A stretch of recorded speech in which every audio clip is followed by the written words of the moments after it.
ধন্যবাদ জানাচ্ছি।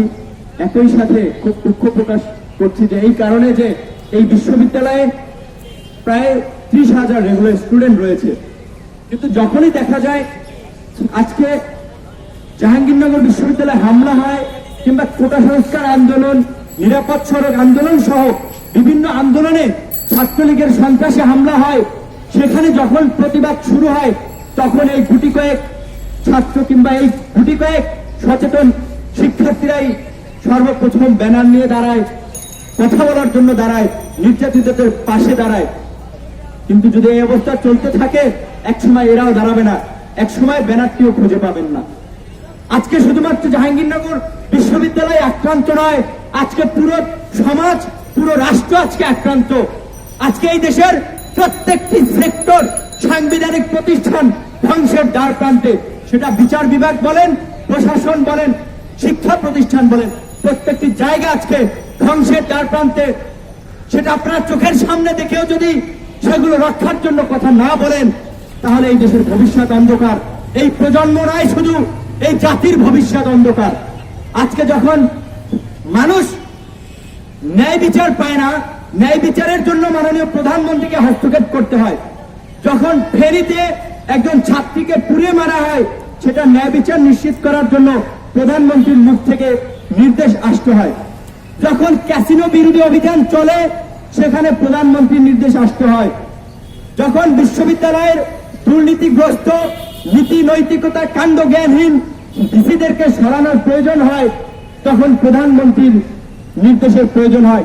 আমরা একটা কথা বলতে চাই, এই যে 300 এমপি রয়েছে, মন্ত্রী রয়েছে, সচিব রয়েছে, তাদের পিছনে যে রাষ্ট্রের হাজার হাজার কোটি টাকা ব্যয় করছে, তারা কোন কচু করে? সবকিছুই যদি প্রধানমন্ত্রী দেখতে হয়, তাদেরকে চাকরি থেকে আউট করে দেন না। 300 এমপি দিয়ে কি হবে? 300 মন্ত্রী দিয়ে কি হবে? তারা কি ভাত রান্না করবে, নাকি রাস্তায় গাড়ি চালাবে, নাকি জনগণের টাকায় এসিওয়ালা গাড়িতে হাওয়া খেয়ে ঘুরে বেড়াবে? সব কাজে যদি প্রধানমন্ত্রীকে দেখতে হয়, এটি দ্বারা একটি জিনিস স্পষ্ট হচ্ছে, আপনাদেরকে বুঝতে হবে আজকে প্রত্যেকটি সাংবিধানিক প্রতিষ্ঠান, সেটা হোক বিচার বিভাগ, প্রশাসন, সেটা হোক শিক্ষা প্রতিষ্ঠান, আজকে ধ্বংসের দ্বার প্রান্তে পৌঁছে গেছে। আজকে দেশে একটি অকার্যকর রাষ্ট্রের দিকে ধাবিত হচ্ছে, যেখানে একটি বিশ্ববিদ্যালয় চালাতে হলে ভিসিদের লাঠিয়াল বাহিনীর প্রয়োজন হয়, তাদেরকে প্রোটেকশন দেওয়ার জন্য সন্ত্রাসী বাহিনীর প্রয়োজন হয়। আর সেই সন্ত্রাসী বাহিনী কি? ক্ষমতাসীন দলের ছাত্র সংগঠন, যেটা অতীতে যেই দল ক্ষমতায় থেকেছে তাদের ছাত্র সংগঠন সন্ত্রাসের ভূমিকায় অবতীর্ণ ছিল, তার ভূমিকা পালন করেছে। এখন ছাত্রলীগ, এখন আওয়ামী লীগ ক্ষমতায়, এখন সেই দায়িত্ব লাঠিয়াল বাহিনীর দায়িত্ব ভিসিদের রক্ষার প্রোটেকশন বাহিনীতে পরিণত হয়েছে ছাত্রলীগ। আর যেহেতু পরাপর 3 বার এই সরকার ক্ষমতায়, ছাত্রলীগ এখন লাগামহীন বেপরোয়া হয়ে গেছে। আপনারা দেখেছেন এই ছাত্রলীগের সাংগঠনিক নেত্রী ছিলেন মাননীয় প্রধানমন্ত্রী শেখ হাসিনা। এই ছাত্রলীগের বিতর্কিত কর্মকাণ্ডের কারণে তিনি কিন্তু তার দায়িত্ব থেকে অব্যাহতি নিয়েছেন। কিন্তু আমরা মাননীয় প্রধানমন্ত্রীকে সবিনয়ে জিজ্ঞাসা করতে চাই, আপনি তো দায়িত্ব নিয়ে অব্যাহতি পেয়েছেন, কিন্তু এই যে শিক্ষা প্রতিষ্ঠানে ছাত্ররা, শিক্ষকরা যে ছাত্রলীগের সন্ত্রাসীদের নিপীড়নের শিকার, নির্যাতনের শিকার, শিক্ষা প্রতিষ্ঠানগুলোতে যে ছাত্রলীগের সন্ত্রাসের অভয়ারণ্যে পরিণত হচ্ছে, এখান থেকে ছাত্র শিক্ষকরা মুক্তি পাবে কিভাবে? আপনি যদি সেটি মুক্তি না করতে পারেন, তাহলে কিন্তু এই জনগণ নিজের দায়বদ্ধতা থেকে যখন দেয়ালে পিঠ থেকে যাবে, তারা কিন্তু মুক্তির নতুন পথ আবিষ্কার করে নেবে। যেটি করেছিল সেই স্বৈরাচারী আইয়ুব খানের সংগঠন এনএসএফকে প্রতিহত করতে, এই ছাত্ররা, এই সাধারণ মানুষরা কিন্তু ছাত্রলীগকেও তখন শিক্ষা প্রতিষ্ঠানগুলোকে ছাত্রলীগ নামক সন্ত্রাসী মুক্ত করার জন্য, শিক্ষার সুষ্ঠু পরিবেশ রক্ষার জন্য তারা কিন্তু সেই পথ আবিষ্কার করে নেবে। সুতরাং সময় থাকতে আপনি আপনার ছাত্র সংগঠনকে ঠিক করুন। একজন সভাপতি, সাধারণ সম্পাদক দুজনকে সরিয়েছেন, ভালো কথা, পাবলিককে আইওয়াস দেখাচ্ছেন, ক্যাসিনো বিরোধী অভিযান চলছে, দুর্নীতি বিরোধী অভিযান চলছে। অপরদিকে দুর্নীতিবাজ ভিসিকে রক্ষা করার জন্য আপনার ছাত্রলীগ লাঠিয়াল বাহিনীর ভূমিকা হয়ে থাকে। আর কতটুকু অপদার্থ একজন ভিসি হলে, যে গণ অভ্যুত্থান 1969 সালে ঘটেছিল, ইতিহাসের গৌরবোজ্জ্বল একটি অধ্যায়, সেই অধ্যায়ের সাথে তুলনা করতে পারে ছাত্রলীগের সন্ত্রাসী হামলা? কতটুকু কাণ্ডজ্ঞানহীন হলে এমন বক্তব্য দিতে পারে? তিনি একটু অনুতপ্ত হননি, বরঞ্চ বলেছেন এটি নাকি তার জন্য আনন্দের দিন। এটি শুধু জাহাঙ্গীরনগর বিশ্ববিদ্যালয়ের চিত্র কিংবা চরিত্র নয়, প্রত্যেকটি বিশ্ববিদ্যালয়ের চিত্র চরিত্র একই। গোপালগঞ্জ বঙ্গবন্ধু শেখ মুজিবুর রহমান বিশ্ববিদ্যালয়ের আন্দোলন দেখেছেন, শিক্ষার্থীদের আন্দোলন থামানোর জন্য রাস্তা ভেঙে দেওয়া হয়েছিল। এই হচ্ছে বিশ্ববিদ্যালয়ের ভিত্তি। বরিশাল বিশ্ববিদ্যালয়, রাজশাহী বিশ্ববিদ্যালয় ছাত্ররা যৌক্তিক আন্দোলন করার কারণে তাদেরকে রাজাকার অপবাদ দিয়ে বক্তব্য দেওয়া হচ্ছিল। যেমনটি সরকার বলতে যে আওয়ামী লীগ যেটা সবসময় করে থাকে, যে জামাত শিবিরের প্রোপাগান্ডা নামক একটি শব্দ সবার মাঝে যেটা খাইয়ে দিতে চেষ্টা করেছে দীর্ঘদিন ধরে তারা, নিরাপদ সড়ক আন্দোলন, কোটা সংস্কার আন্দোলন সহ প্রত্যেকটি আন্দোলন সংগ্রামে, এমনকি যখন ওই পেঁয়াজের দাম কমে, চালের দাম বাড়ে, সবখানে তারা জামাত শিবিরের ষড়যন্ত্র খুঁজে পায়। তো আপনারা 15 বছর ক্ষমতায় থেকে কি করেছেন? জামাত শিবিরের কিংবা তাদের যদি এত পাওয়ার থাকে তাহলে তো আপনারা ব্যর্থ। আপনারা তাদের কাছে পরাজয় বরণ করেন, যেভাবে আপনারা সব জায়গায় জামাত শিবিরের বুথ খুঁজে পান নিজেদের ব্যর্থতা রাখতে। আমরা একটা কথাই বলতে চাই, এখন মানুষ খুব সচেতন, তবে নানা কারণে এই যে সরকারের দমন পীড়ন নীতি, সরকারের যে বিভিন্ন সন্ত্রাসী বাহিনী যেমন পুলিশ রয়েছে যে জনগণের বন্ধু, কিন্তু তারা এখন সরকার প্রোটেকশনের পিটাও বাহিনীতে পরিণত হয়েছে। যখন কোন মানুষের প্রতিবাদ সংগ্রাম সংগঠিত হয়, সাধারণ মানুষের কোন কর্মসূচি থাকে, সেখানে পুলিশও এক প্রকারের ছাত্রলীগের ভূমিকা অবতীর্ণ হয়। কারণ তারা মনে করে যে এই ধরনের প্রতিবাদগুলো যদি চলতে থাকে, মানুষের মধ্যে যে ক্ষোভ রয়েছে সেটা একসময় বিস্ফোরিত হবে, সেটা অগ্নিস্ফুলিঙ্গের আকার ধারণ করবে।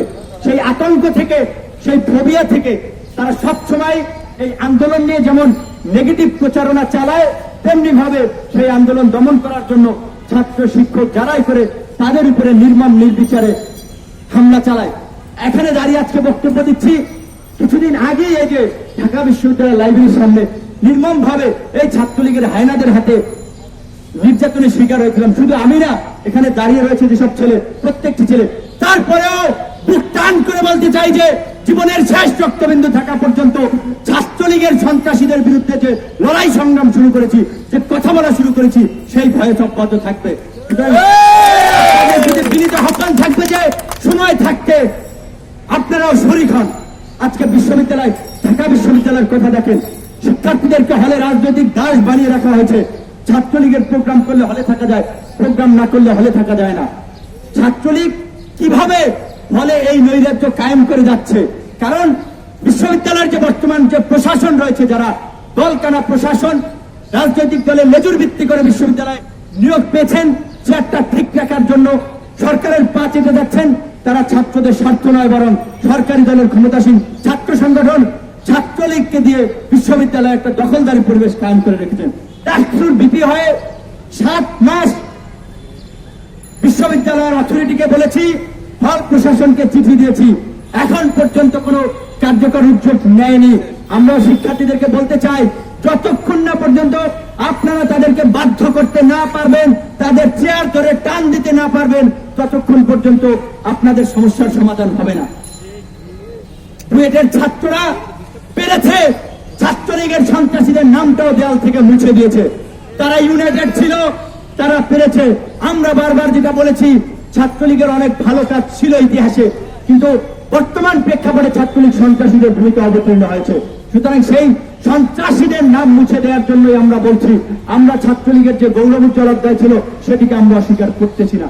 আমরা তাদের সেই কাজের অবশ্যই প্রশংসা করি, কিন্তু সাম্প্রতিক যে যদি 15-20 বছরের কর্মকাণ্ড দেখেন, ন্যূনতম শিক্ষার্থী বান্ধব তাদের কোনো কর্মসূচি নাই। সেই জায়গা থেকেই বলতেছি, বরঞ্চ তারা প্রত্যেকটি শিক্ষা প্রতিষ্ঠানে নিপীড়কের ভূমিকায় অবতীর্ণ হয়েছে। আজকে বুয়েটের মতো একটি শিক্ষা প্রতিষ্ঠানে একজন শিক্ষার্থী স্ট্যাটাস দেওয়ার কারণে তাকে জীবন দিতে হয়েছে। এইটা কি শুধুমাত্র একটি স্ট্যাটাস দেওয়ার কারণে? এটা তো রাষ্ট্রের যে একটা অশুভ ব্যবস্থা চলছে, যে ভিন্নমত দমন পীড়নে, প্রতিবাদী মানুষকে দমন পীড়নে, যে তথাকথিত ডিজিটাল আইন কানুন নানা ধরনের জটিলতা করে যে মানুষকে হয়রানি করতেছে। একটি ফেসবুক স্ট্যাটাস দেওয়ার কারণে তথাকথিত কটূক্তির নামে অহরহ গ্রেপ্তার করতেছে, মামলা দিচ্ছে। কারণ হচ্ছে মানুষের প্রতিবাদ দমাতে চায়। প্রধানমন্ত্রী তো কে? জনগণের সেবক। 5 বছরের জন্য ভোট দিয়ে নির্বাচিত করেছি। জনগণ যদি তাকে না চায় টেনে নামাইতে পারে তার গদি থেকে, তো প্রধানমন্ত্রীর সমালোচনা আমরা করতে পারি, তার ভালো কাজের প্রশংসা আমরা করতে পারি। প্রধানমন্ত্রীর সমালোচনা করলে মামলা খেতে হবে। আরে ভাই, এটা কি রাজার দেশ নাকি যে রাজাকে পুলিশ করে কথা বলতে হবে? এই হচ্ছে দেশের অবস্থা। তো দেশে যখন এই অবস্থা, বিশ্ববিদ্যালয়ের আর কতটুকু হবে? একজন বলল, ভাই ডাকসু নির্বাচন ঢাকা বিশ্ববিদ্যালয়ে আপনারা কিছু করতে পারলেন না, এইভাবে ছাত্রলীগ সব নিয়ে নিল প্রশাসন সিস্টেম করে। আমি বলছি, আরে ভাই, ঢাকা বিশ্ববিদ্যালয় তো মাত্র একটা বিশ্ববিদ্যালয়, সারা বাংলাদেশের ভোট সিস্টেম করে ভোট ছাড়াই সরকার টিকেছে। সুতরাং এই ডাকসু নির্বাচনেও ভোট ছাড়া যে হবে না, সেটা কিভাবে আপনি প্রতিরোধ করবেন? আজকে যদি প্রতিবাদ শুরু করেন এক জায়গা থেকে, সারা বাংলাদেশ থেকে শুরু হয়ে যাবে। কিন্তু সেই সৎ সাহস, দৃঢ়তাটা আপনার দেখাতে হবে। আমরা বারবার বলছি যে আমরা এই গুটি কয়েক ছাত্র নেতারা কিংবা কিছু মানুষ লিখে যাচ্ছে, প্রতিবাদ করে যাচ্ছে। হয়তো যদি আপনাদের কর্ণকুহুরে এই মানুষগুলোর কথাগুলো না পৌঁছায়, আপনাদের যে মনে যদি কোনো অনুভূতি না জাগাতে পারে, একসময় দেখবেন এদেরকেও গুম করা হয়েছে, এদেরকেও খুন করা হয়েছে, এদেরকেও মামলা দিয়ে জেলে পুরে রাখা হয়েছে। তখন এই কথা বলার মতো লোকগুলো খুঁজে পাবেন না। সুতরাং আমরা বারবার যেটি বলছি যে সময় থাকতেই প্রতিবাদ করুন। আজকে ঢাকা বিশ্ববিদ্যালয়ে 30,000 শিক্ষার্থী রয়েছে। প্রশাসন একটি সিদ্ধান্ত নিয়েছিল যে প্রথম বর্ষ থেকে শিক্ষার্থীদেরকে সিট দেওয়া হবে প্রশাসনিক নিয়ন্ত্রণে। মাস্টার্সের পরে কোনো শিক্ষার্থী হলে থাকতে পারবে না। কারণ প্রথম বর্ষের একজন শিক্ষার্থীরা নতুন একটা পরিবেশে আসে, অচেনা পরিবেশ, তাদের জন্য শিক্ষার উপযুক্ত পরিবেশ নিশ্চিত করা বিশ্ববিদ্যালয়ের আমরা সিনিয়র হিসেবে আমাদের নৈতিক দায়িত্ব। প্রত্যেকটা শিক্ষার্থীদের মানসিকভাবে তাদের মেন্টালিটিটাকে নষ্ট করে দেওয়া হয় ওই গণরুমে উঠিয়ে।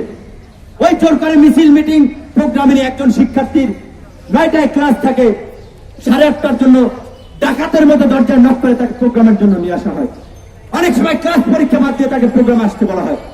এখন কথা হচ্ছে, এই যে ডাকতে যায়, চোখ মেলে তাকিয়ে দেখেন তারা সংখ্যায় কতজন?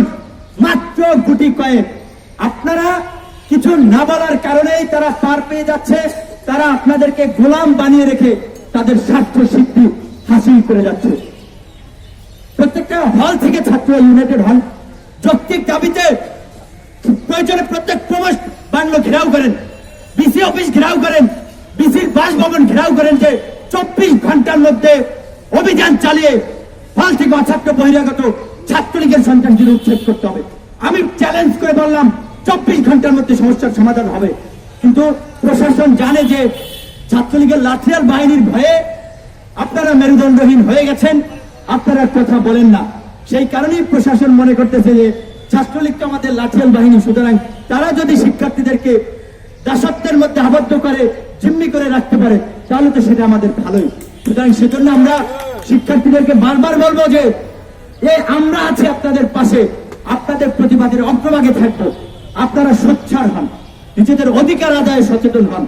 প্রত্যেক হলে আজকে থেকে যদি কোনো শিক্ষার্থী নির্যাতিত হয়, সম্মিলিতভাবে ওই হলের সাধারণ ছাত্ররা প্রতিবাদ শুরু করে সরাসরি প্রবেশ বাংলাতে যে প্রবেশ বাংলা ঘেরাও করবেন। যদি সিট চান, আপনারা বলেছেন যে বিশ্ববিদ্যালয়ের অথরিটি বলেছে যে তারা কার্যকর ব্যবস্থা নেবে। তারা কার্যকর ব্যবস্থা অনেক কি নেয় যখন শিক্ষার্থীদের একটা প্রতিবাদ তৈরি হয়, শিক্ষার্থীদের চাপ তৈরি হয়, তারপরে আর তাদের সেই যে ব্যবস্থা নেওয়ার কথা সেটি তারা ভুলে যান। সুতরাং আজকে বলছি যে এই যে ছাত্রলীগের সন্ত্রাস, আবদার মারা গেছে, হাফিজ মোল্লা মারা গেছে, অনেক ঘটনা ঘটেছে। আমরা প্রতিবাদ করেছি, এখানে দাঁড়িয়ে জ্বালাময়ী বক্তব্য দিয়েছি, মিডিয়া তোলপাড় হয়েছে। আবার দুদিন পরে সেই ছাত্রলীগের যে কার্যক্রম, সন্ত্রাসী কার্যক্রম, সেটি কিন্তু চলেছে। কোথায়? আপনার মৃত্যুতে সারা দেশের মানুষ ক্ষোভে ফুঁসে উঠেছিল। রাস্তায় সেই ক্ষোভের বিস্ফোরণ ঘটেছে প্রতিবাদের মধ্যে দিয়ে। ছাত্রলীগ কি তাদের চরিত্রের পরিবর্তন এনেছে? আনেনি। রাজশাহী পলিটেকনিকে একজন শিক্ষককে পানিতে ফেলে মেরে মারতে চেয়েছিল। সেই ঘটনা যেতে না যেতেই জাহাঙ্গীরনগর বিশ্ববিদ্যালয়ে একজন অপদার্থ বিসি, দুর্নীতিবাজ, নৈতিকতাহীন পিসি যার বিরুদ্ধে আন্দোলন করতেছে, সেই আন্দোলনকে বানচাল করার জন্য, সেই পিসিকে রক্ষা করার জন্য ছাত্রলীগ সন্ত্রাসী হামলা করেছে। তাহলে কি আফগানের ঘটনার মধ্যে দিয়ে সারা দেশে যে ঝড় তুলে ফেলেছেন, ওই ছাত্রলীগ তো বিন্দুমাত্র বিচলিত নয়, তাদের চরিত্রের তো পরিবর্তন হবেও না যতক্ষণ না পর্যন্ত প্রত্যেকটি ঘটনায় স্বতঃস্ফূর্তভাবে ছাত্র জনতা সব মানুষ প্রতিবাদী না হয়। কারণ ছাত্রলীগ যা করতেছে সেটা ছাত্রলীগের ইচ্ছায় না, উপরের নির্দেশে। আপনারা দেখেছেন যে নিরাপদ সড়ক আন্দোলনের সময় স্কুল কলেজের প্রধানদের নিয়ে শিক্ষামন্ত্রী মিটিং করেছিলেন, শিক্ষা প্রতিষ্ঠান থেকে যেন কোনো ছাত্ররা সড়ক আন্দোলনে না যেতে পারে। কতটুকু স্বৈরাচারী হলে এই ধরনের চিন্তা ভাবনা করতে পারে? ঠিক একইভাবে যখন বরিশাল বিশ্ববিদ্যালয় আন্দোলন হয়েছে, গোপালগঞ্জ আন্দোলন হয়েছে, তখন শিক্ষামন্ত্রী মহোদয় বিশ্ববিদ্যালয়ের উপাচার্যদের নিয়ে বসেছেন। সেখানে তো তিনি নির্দেশ দিতে পারতেন জাহাঙ্গীরনগর বিশ্ববিদ্যালয়ের উপাচার্যকে যে আপনার বিরুদ্ধে যে অভিযোগ, সেই অভিযোগে ছাত্রলীগের চাঁদাবাজ সভাপতি সাধারণ সম্পাদককে পদচ্যুত করা হয়েছে, সুতরাং আপনি সসম্মানে সরে যান। তারা কিন্তু বলেনি, কেননা তারা বুঝতে পেরেছিল, সরকার বুঝতে পেরেছিল, মন্ত্রীরা বুঝতে পেরেছিলেন যে এইভাবে যদি ছাত্র আন্দোলনের মধ্যে দিয়ে দলীয় যে লেজুর ভিত্তি পা চাটা আনুগত দাসটা যদি সবাই চলে যায়, তাহলে বিশ্ববিদ্যালয় চালাবে কাদের দিয়ে? তারা সেই কারণে কিন্তু তাদের নির্দেশেই কিন্তু তারা এই যে জড়সড় হয়ে বসেছেন পদ না ছাড়ার জন্য। আজকে সরকার দুর্নীতি বিরোধী অভিযান চালায়, ক্যাসিনো বিরোধী অভিযান চালায়, অথচ বিশ্ববিদ্যালয়ের দুর্নীতিবাজ পিসিকে রক্ষার জন্য শিক্ষা মন্ত্রণালয় প্রোটেকশন দেয়, ছাত্রলীগ প্রোটেকশন দেয়। আমরা ভেবেছিলাম দীপমণির মতো একজন ক্লিন ইমেজের মানুষ, নভেল ভাইয়ের মতো একজন মানুষ শিক্ষা মন্ত্রণালয়ের দায়িত্ব পেয়েছে, হয়তো শিক্ষার ক্ষেত্রে একটা পরিবর্তন আসবে ভালো, কিন্তু সে আসে আমাদের ঘুরে বাড়ি। বরঞ্চ তারাই দেখা যাচ্ছে যে এই দুর্নীতিবাজ ভিসিদের বিরুদ্ধে ব্যবস্থা নিতে পারছে। ঢাকা বিশ্ববিদ্যালয়ের ভিসি প্যানেল সিনেট চূড়ান্ত করেছিল, তার 3 মাস পরে ভিসি প্যানেল তারা নিয়োগ পেয়েছিল। স্বায়ত্তশাসিত প্রতিষ্ঠান বিশ্ববিদ্যালয়ের সিনেট থেকে ভিসি প্যানেল চূড়ান্ত করা আছে, তারা তো অতি দ্রুত নিয়োগ দেবে। কেন তালবাহানা? কারণ তারা শ্রোতা মিলিয়ে দেখেছেন যে কে সবচেয়ে পাচাটার লাইনে এগিয়েছিলেন, সুতরাং তাকে নিয়োগ দিতে হবে। আজকে প্রত্যেকটা বিশ্ববিদ্যালয় আজকে এইভাবেই বিশ্ববিদ্যালয়ের ভিসি নিয়োগ দেওয়া হয়, ভিসি সহ গুরুত্বপূর্ণ পদগুলোতে নিয়োগ দেয়। সেই কারণেই তারা আজকে ছাত্র কিংবা শিক্ষার্থীদেরকে নয়, বরং সরকারকে তুষ্ট করেই বিশ্ববিদ্যালয় চালাতে চায়। সুতরাং এই হচ্ছে অবস্থা। বন্ধুরা, আমরা যেটা বারবার বলছি যে এই অবস্থা আজকে শুধু 1-2টি বিশ্ববিদ্যালয় নয়, সারা দেশের এই অবস্থা। সুতরাং আপনাদের যদি সেই বোধোদয় হয়, সঠিক উপলব্ধি হয়, আপনারা প্রত্যেকটি অন্যায় অনিয়মের বিরুদ্ধে প্রতিবাদ করুন। আমি বলছি না আপনি এখানে ছাত্র ফেডারেশন আছে, ছাত্র ইউনিয়ন আছে, বা কোটা সংস্কার আন্দোলনকারীদের সংগঠন ছাত্র অধিকার পরিষদ আছে, আপনি সেই সংগঠন করা লাগবে না আপনার, কিন্তু প্রত্যেকটি অনিয়মের বিরুদ্ধে, এই ধরনের করাপশনের বিরুদ্ধে, হামলার বিরুদ্ধে তো আপনি নৈতিক জায়গা থেকে প্রতিবাদ করতে পারেন। সেটি যদি করতে না পারেন, তাহলে এই ধরনের ঘটনা কন্টিনিউয়াসলি ঘটবে, অব্যাহত থাকবে। দুদিন পরে আমরাও দেখা যাবে যে থেমে গেছি, কিছুই হবে না। সর্বাঙ্গে ব্যথা ঔষধ দেব কোথা। সুতরাং আজকে শুধুমাত্র বিশ্ববিদ্যালয় নয়, সমাজ রাষ্ট্রের রন্ধ্রে রন্ধ্রে নিয়ম, দুর্নীতি, অনিয়ম, বিশৃঙ্খলা ঢুকে গেছে। এখান থেকে উত্তরণে ছাত্রদেরকে এগিয়ে আসতে হবে। ইতিহাস বলে এই দেশের মানুষের গণতান্ত্রিক আন্দোলন সংগ্রামে সর্বপ্রথমে ছাত্ররাই সবসময় এগিয়ে এসেছে, আর সেই ক্ষেত্রে ঢাকা বিশ্ববিদ্যালয় অগ্রভাগে ছিল। সুতরাং আজকে যখন পুরো সমাজ, রাষ্ট্র ব্যবস্থা যখন এরকম দুর্নীতি, বিশৃঙ্খলা, অনিয়মের মধ্যে দিয়ে যাচ্ছে, আজকে সেই দায়িত্বটা ছাত্রদেরকে নিতে হবে। এই সমাজকে সংশোধনের জন্য, রাষ্ট্রকে সংশোধনের জন্য, বিশ্ববিদ্যালয় শিক্ষা প্রতিষ্ঠানকে রক্ষার জন্য, সকল মানুষের অধিকার প্রতিষ্ঠার জন্য আজকে ছাত্রদেরকে এগিয়ে আসতে হবে। ধন্যবাদ সকলকে। ধন্যবাদ নুরুল হক নূরকে।